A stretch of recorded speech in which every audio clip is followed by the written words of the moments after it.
I'm Joan Quinn, and welcome to the Joan Quinn Profiles. Our guests are Dennis Weaver and Charlie Shanian. Actor Dennis Weaver was a track and field star at the University of Oklahoma. In 1948, he came in 6th in the decathlon at the National Olympic Trials. But even with that kind of athletic prowess, the stage and the actor's studio seemed like a stronger draw for Dennis. What took you there? What, to the actor's studio? Yes. Well, it was the most prestigious acting group in the world, and of course, every actor in New York, or probably in Hollywood, wanted to be part of the actor's studio. It was a wonderful credit. But here you were, a star athlete. Did you ever think of being a following athlete? Well, in those athletics. Well, in those days, being a star athlete did not give you the recognition that it does today, nor the salary. So I really just thought of becoming a star athlete as a stepping stone to becoming an actor. I thought it would give me enough attention that people would say, okay, we'll give him a shot as an actor. Well, that seemed to work, Dennis, because you're the most respected, one of the most respected actors in television history. You've won the Emmy for Gunsmoke, 3 Emmy nominations for McCloud, and you've been in 50 television series, movies, theatrical features, and you had a short career on Broadway. Well, it was very short, yeah. Are you a song and dance man? I have done a little of that, but I'm really a performer. I'm not really a singer, nor really a dancer, but I do manage to get some excitement on the stage when I'm out there. I think you had an album, though. Didn't you sing some country western? I've had several albums out, and I also write music. I've written a number of Western, well, not Western, but country songs. Well, I call you a song and dance man then. Mm-hmm. Yeah. Your Hollywood life, besides all the movies, my daughter, Amanda Quinn, who works with Kathleen Spiegelman to get this set together with Charlie Patton, all talked about your role with Orson Welles, and they said if I didn't mention what a crazy guy you were, that we couldn't have the show today. Oh, that was one of the most off-the-wall characters I've ever done. He was just a crazy guy, but just so much fun to do, especially with Orson, because he's such a creative, energetic, enthusiastic director. He's just the most wonderful director that I've really ever worked with. Did he let you create some of the... Totally. Oh yeah, you know what was in the script? It said he is a night watchman at an off-season motel on the border of Mexico, and that's all it said. And then from there we just created the character. You know what Orson Welles called, when in an interview, he called this character a Shakespearean loony. Oh, so you had some depth, right? Well, if you call it Shakespearean loony, yeah. You had to have some acting ability to come off in that situation. Oh, well, of course. And it just gave me a wonderful opportunity to be creative. One of the things, besides all McCloud, you took a script to Washington, and McCloud spoke to the Senate, was it? Well, on film, not in reality. I know they didn't. They didn't. The real senators didn't listen to me. It was just senators in the script, and that was part of the story of the return of Sam McCloud. Yeah, I became a senator rather than a guy who was still in New York City trying to figure out how big city cops fought crime. Did you ever think of a political career along the way? Oh, I've thought of it, but just dismissed it very quickly. I don't have the temperament to be in politics. No. You do have this temperament, though, because you've given back to the community so much. You've been president of the Screen Actors Guild, which is probably very difficult. Oh, it's very difficult, very time-consuming, and it's a balancing act, really, to be in that position. But it was very fulfilling, very satisfying for me at that time. Did you need any special training for that? Well, you had to go to the College of Common Sense. That's about it. And, you try to create stability in the union. You try to create harmony. and you try to eliminate the divisiveness. Which I'm sure you've got all kinds of factions coming at you. Well, you really do, because there are different people that think that the Guild should be doing one thing, and another group that thinks it should be going in another direction, yeah. One of the other things that you've done, today I want to cover all of your community work, because I think we'll see that all in your biography, which is All the World's a Stage.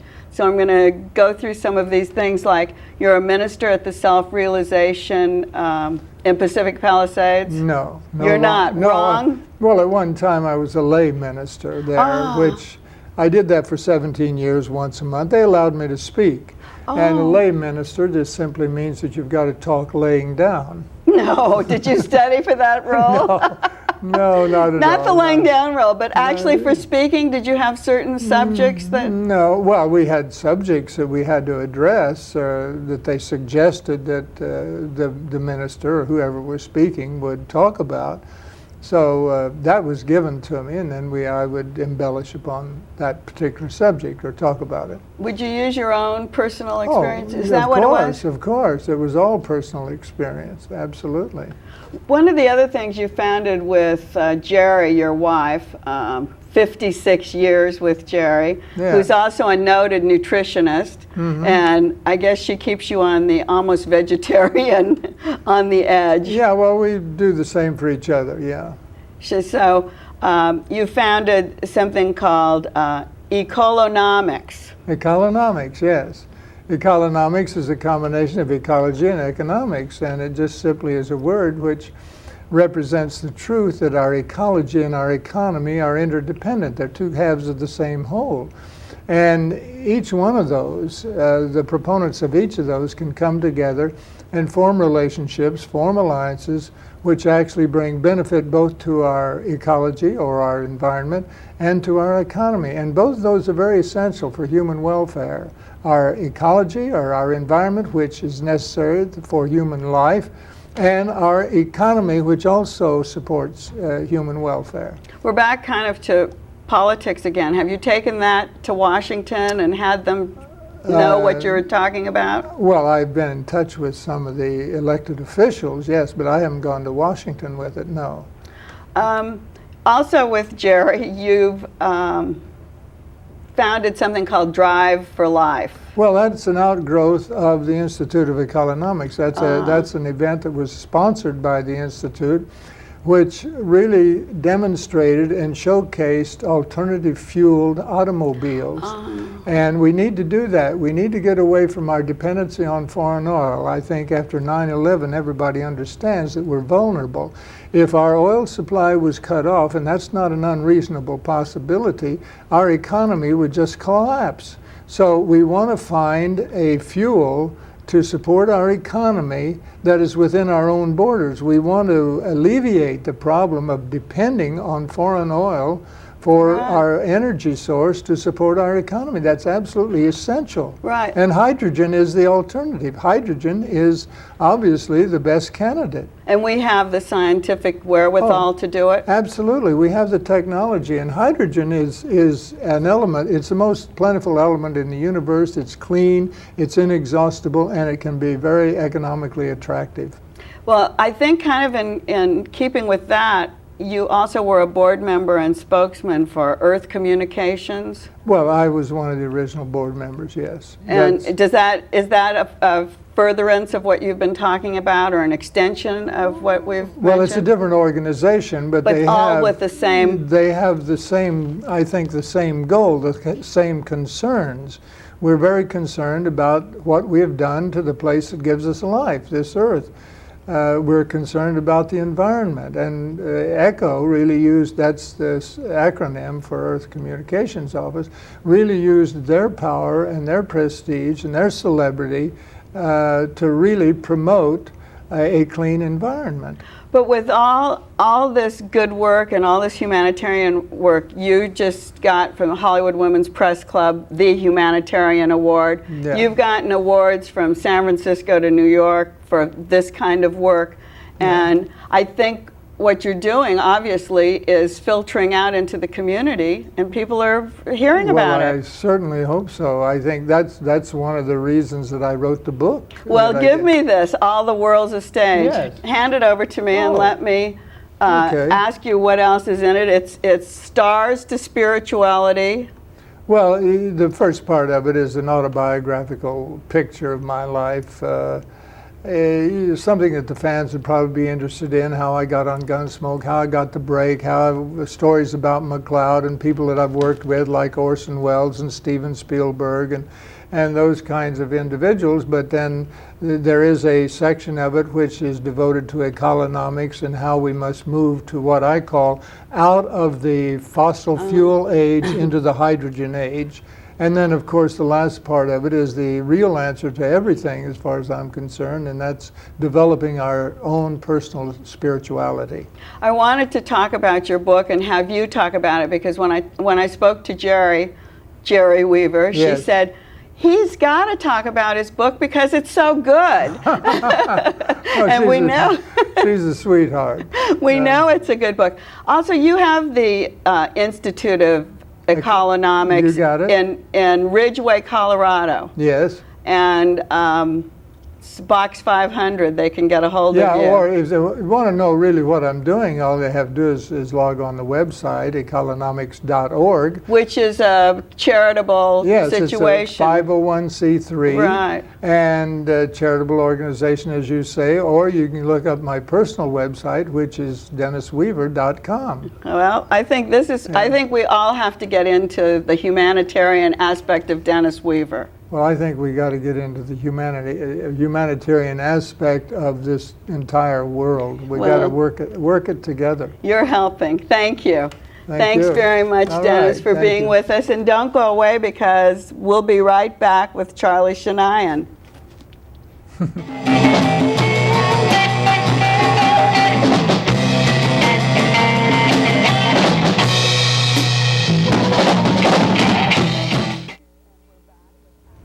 Hi, I'm Joan Quinn, and we're back with actor, writer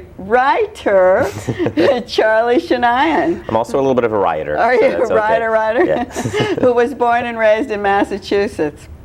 His dark good looks come from his Armenian father and his Greek mother. He graduated from Boston College with a degree in finance, and I'm sure at that time acting must not have been in the cards, or you would have gone to drama school. Yeah, you're right. When I was looking for school, I was 17 years old, 16 years old, and I was deciding where I was going to go to school. And at that point, acting didn't seem like something you did, at least where I came from. I was going to be one of the first kids to go to college in my family. Right. And it wasn't going to be about going to an art school. You need to do something practical with your But you life. didn't go very far to Boston College. No, I You were didn't. from Peabody She said it correctly. or yes. Peabody. Peabody, if you live there. Peabody. But Peabody for anyone So you who were like speaks English. 30 minutes from Boston College. I was about 30, 40 minutes from home, but I lived on campus anyway. It's such a beautiful campus. Yeah, it really is. It's nice. It's in the city, but it's very almost gothic, isn't it? Yeah, it's very really gothic. nice. Yes. It was So great. you took what? So I was there, and I took all the business courses. A real diligent student. I was graduated magna cum laude in School of Marketing. But when I got towards the end of my career there, junior senior year, I had some room for electives. So I actually tried taking an art class, but I had no talent. I didn't have the patience for mixing the colors. So why don't I take an acting class? I've always sort of had, been a natural kind of entertainer type person. And I took it, and I said, wow. It really clicked? Yeah, and I had this amazing teacher from Russia. Oh. This woman, you have some crew here from Russia, but this woman who had gone to Moscow School of the Arts, and she was very encouraging to me. And for the first time, I thought, maybe I could do this. And dramatic? Yes. She was very dramatic? She was very dramatic. Did you start your writing career there, or I just didn't. acting? I started writing without realizing I was writing. I would be, when I was had moved to New York and I was auditioning, and I hated all the monologues that I would have to do for auditions. So I would start writing my own monologues, and but never taking it seriously until much later when I realized that I actually can write. Words out of people's mouths? Words out of people's mouths. It took me writing with a partner, a woman that I'm still working with. We started working about 6 or 7 years ago, And I respected her writing so much, and she looked at mine and said, "No, you can do it." You know? You were in class together and you started working together? We were in an improv class together, and a place called Gotham City Improv, and we were performing together, and we just had such a great rapport, you know, chemistry, whatever you want to call it, and a great respect for each other's work that we said, hey, we got to do something together. But how do you write for improv? I thought improv was you stand up. You don't. You don't write for improv. No, what we were doing is we were doing improv, which led to sketch comedy. Improv, you just have to get up there and you get a suggestion from the audience and you go with it. But how do you know? Do you do improv alone, or you did it with a partner? You've got to do it with a partner. Improv alone is almost impossible, because the key to successful improv is the reaction. But so, does your partner mess up, or do you mess up, or what happens? Every time. You always mess up. There's always a mistake, but mistakes. But I used to actually teach improv as well, and I would tell them there are no mistakes. If whatever comes out of your mouth, that's the truth. The audience has no idea what the next line is going to be. Why can't that be the next line? You made a mistake. Now go from that. Don't. But how do you think of things so fast? You don't. You don't think. You have to just react. I think you have to be a natural. I mean, anyone can do it, but not anyone can do it well. I think there are certain people who are just, you know, not necessarily quick-witted, but are able to just go with the situation. You ask me how old I am, I tell you how old I am. You know, that and then it goes, and then it starts. Yeah, and then it goes. I don't want to do improv today because I have to know what I'm going to ask you. And one of the things I was going to ask you is you wrote a play called Adventures in Love. Yes, it's actually a musical, Adventures in Love. It's a musical that we premiered in St. Paul, Minnesota last year. It was produced by Kevin McCullum, who's the producer of Rent, and the Full Monty. He did the Full Monty. I don't know if he's ever done the Full Monty, but he may be involved producing. He's one of the Sorry, Kevin. Yeah, he's done a lot. He runs a huge company. And he had come to see me and Sherry in another show and saw our writing and thought it would be a great fit for this composer and lyricist team, Zena Goldrich and Marcy Heisler, who are the next big thing in New York right now. Oh. And we got together, and we literally, it was like an old school, an old-time movie where you see them writing a musical. We had 3 months till opening date. We just sat there, what's next? Go. Like, nothing and you really could be bad. did it? And we did it. And we worked nights and worked days, and we're performing in our show at the same time. And your show was Maybe Baby. It's You. Maybe Baby, It's You. Yes. Maybe Baby, It's You, which was off-Broadway. It was off-Broadway. So you were performing and doing that and writing Adventures in Love? Exactly. But are they similar? Because I feel They're like Maybe similar Baby... in that the theme, like we were a little put off at first, like, do we want to do another show about love? Because Maybe Baby, It's You, which I'm doing right now at the Coronet Theater here, is about the search for your soulmate. And it's a comedy, and 11 skits. 11 scenes with 2 actors playing 11 different couples who are all at varying stages of the relationship, trying to find their soulmate. But Adventures in Love was more about love in general. It wasn't so specific, and it was more about the chances that you take, the risks that you have to take in order to get something out of love. So do they become autobiographical with 2 young people? They do. I mean, even though we play grandparents at one extreme and junior high school kids at the other extreme, everything, whether you realize it or not, it's autobiographical when you're writing. I mean, you have to write what you know. And who do you draw from? Oh, your you family, draw from I your guess? Family, yeah, your poor family. There's a scene about divorced grandparents at their grandchild's soccer game, and this couple in the play, and Maybe Baby It's You, have been married for 38 years and divorced for 2. And it's one of the scenes that just gets the audience because it's so real, and the humor is just reality. Well, somebody who saw that said, I can't believe that's the same guy who comes out in his tuxedo and he's like walks across the soccer field. Well, like, that's actually over. I'm conjuring the essence of my father, because and the funny thing is, I mean, in that scene I use real names, not their parents' names, but the friends' names, real locations, and I showed my father a few years ago when we first did it, a videotape of it, and he didn't recognize it at all. He didn't think that was him. Aren't you lucky? Eventually he found out, but I wanted to make sure it was okay with him, that I had his approval, that I was taking elements before I put it on stage in front of people. But both parents were very happy with it, even though it does, tweak their marriage a bit. What were some of the other scenes in Maybe Baby? Well, it goes from everything. I mean, some of the fun stuff is I get to play like a Latin lover. I get to play this Diego, and it's just this completely farcical but sweet and sad scene about a woman who's been waiting at a bar every Thursday night because in her dreams she knows she will meet her dream lover, and the guy finally shows up after how many years of her waiting, and because a few things aren't exactly right, they just don't connect. And I mean, it shows you, how in life so often you see people, you see your friends, and you're like, what do you mean you're going to dump her? Just because she doesn't speak French? You need someone who speaks French. She hasn't read the same book right. you read. And you're like, no, or sometimes it's the person sitting right next to you that you just don't acknowledge because, well, I don't expect to meet them at work. They're going to come and find me when I'm, strolling down the beach. That's how I'm going to meet my... Did you have to use a dialogue coach? No, I actually do. Accents have been something that I've always kind of done. Oh, because it sounded like you used a dialogue Well, coach. the funny- And your stature changes. It gets bigger and smaller, and Yeah, that's you the really key. change. Oh, And is thank that you. part of improv? That is. I mean, part of improv This is... isn't improv, though. It's would not you say? improv, although some of the scenes originated in improvisation, and we would just come up with a for the- scenario, act it out, then go, hurry up and write it down before you forget. But in fact, you mentioned the accent. I do an exaggerated Spanish accent. Anyone who comes there who has a Spanish accent, I'm sorry. He's very, very elaborate.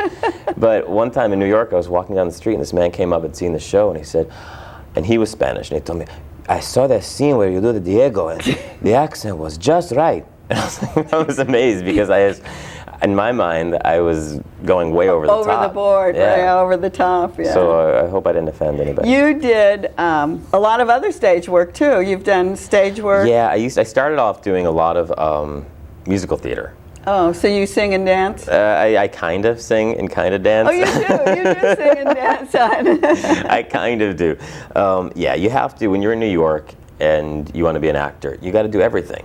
And I think that's part of the fun about the training that you can get in New York is to just really try everything. Try dancing, try singing, try comedy, But you have to try go drama. to classes, right? You do, and you got to work 3 jobs and go to class and have 4 roommates. And All right. and at the time it's horrible in moments, but you know that you're learning things that you'll never forget. And for instance, even though I was never going to be a dancer, there's a lot of dance in Maybe Baby It's You.